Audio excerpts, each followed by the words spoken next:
కార్యక్రమాన్ని మీరు ఎందుకు చేశారు జగన్మోహన్ రెడ్డి గారు? ఇది తుగ్లక్ చర్య కాదా అని నేను అడుగుతా ఉన్నా. రేపు అదే మళ్ళా 2024లో మేము అధికారంలోకి వస్తే మమ్మల్ని పేర్లు మార్చుకుంటూ వెళ్ళమంటారు అని అడుగుతా ఉన్నా. ఆ రోజు తీర్థం నందమూరి తారక రామారావు గారు 9 నెలల్లో పార్టీ పెట్టి ఆనాడు అధికారంలోకి వచ్చినటువంటి మహనీయుడు తారక రామారావు గారు పేరు చెప్తానే ప్రజల గుండెల్లో ప్రతి ఒక్కరి మనసుల్లో ఎన్టీ రామారావు గారు రాముడు కృష్ణుడు మరి భగవంతుడు స్వరూపంగా చూసేటువంటి పరిస్థితి నీకు తెలియదా జగన్మోహన్ రెడ్డి గారు అడుగుతా ఉన్నా. చాలా సందర్భాల్లో నువ్వు అసెంబ్లీలో మాట్లాడతావు, ఎన్టీఆర్ గారి పైన మాకు గౌరవం ఉందని మాట్లాడతావు, ఎన్టీఆర్ గారి పైన మాకు ప్రేమ ఉందని మాట్లాడతావు.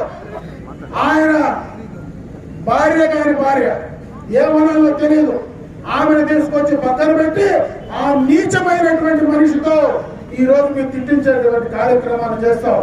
నీ ప్రేమ నీ గౌరవం ఎన్టీఆర్ గారి పైన ఇదేనా జగన్మోహన్ రెడ్డి గారు నేను అడుగుతా ఉన్నా. ఈ రకమైనటువంటి దుర్బుద్ధితో దురాలోచనతో నువ్వు ఈ కార్యక్రమాలు చేస్తే రేపు మళ్ళా మేము అధికారంలోకి వస్తే మేమేం చేయాలి జగన్మోహన్ రెడ్డి గారు అడుగుతా ఉన్నా. మేమేం చేయాలి? ఆ రోజు నువ్వు పెట్టినటువంటి పేర్లన్నీ తీయాలనా లేదా నీ తండ్రి గారి శిలా పథకాలన్నీ కూడా తీసుకెళ్లి బంగాళాఖాతంలో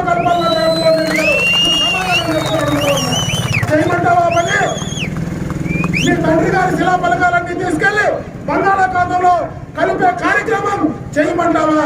అది చిటికలో పని జగన్మోహన్ రెడ్డి గారు. నీలాంటి నీచమైనటువంటి సంస్కృతి తెలుగుదేశం పార్టీలో లేదు.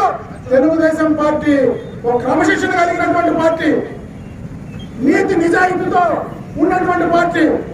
నీలాగా నీచంగా మరి ఆలోచించేటువంటి విధానం ఉన్నటువంటి పార్టీ కాదు.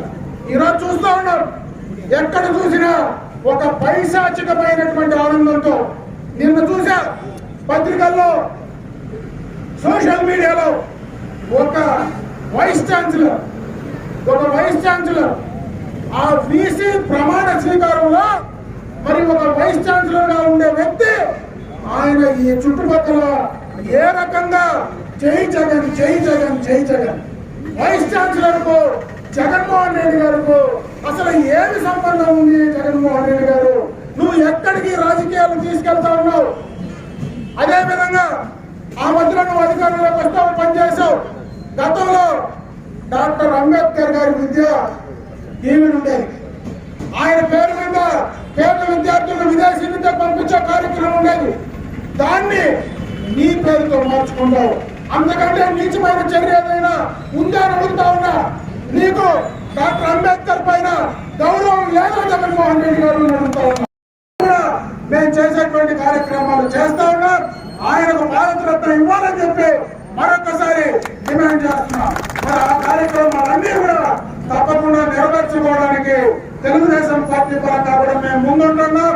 ఎన్టీ రామారావు అభిమానించేటువంటి ప్రతి ఒక్కరూ కూడా దానికి కంకణ బద్దులై ముందుకు రావాలని చెప్పి మరొకసారి తెలియజేసుకుంటూ ఇటువంటి తుగ్లక పాలన, ఇటువంటి విధానాల్లో మనం తరిమి కొట్టాలని చెప్పి ప్రతి ఒక్కరికి కూడా పిలుపునిస్తూ ఈ రోజు రాష్ట్ర వ్యాప్తంగా దిగజారినటువంటి మరి ఈ యొక్క విలువల్ని కాపాడడం కోసం రేపు ఈ రోజు అన్ని రకాలుగా కూడా బెదిరించి భయప్రాంతం చేసి మరి ఏదో తప్పుడు కేసులు పెట్టి వారందరినీ కూడా మేము అణిచివేస్తామనేటువంటి ధోరణిలో ఏదైనా గత ప్రభుత్వం చేసినటువంటి కార్యక్రమాలన్నీ కూడా మేము పగలబడతాం, మేము ముందుకు వెళ్ళాం, మేము మా పాలనే రివర్స్ పాలన చెప్పి వెళ్ళేటువంటి జగన్మోహన్ రెడ్డి గారికి ఖచ్చితంగా బుద్ధి చెప్పమని చెప్పి 2024లో దీనికి సరైనటువంటి సమాధానం రేపు చెప్పేటువంటి కార్యక్రమాన్ని ప్రతి ఒక్కరూ తీసుకొని ముందుకు వెళ్ళాలని చెప్పి మరొకసారి మనం చేసుకుంటూ సెలవు తీసుకున్న. జై హింద్,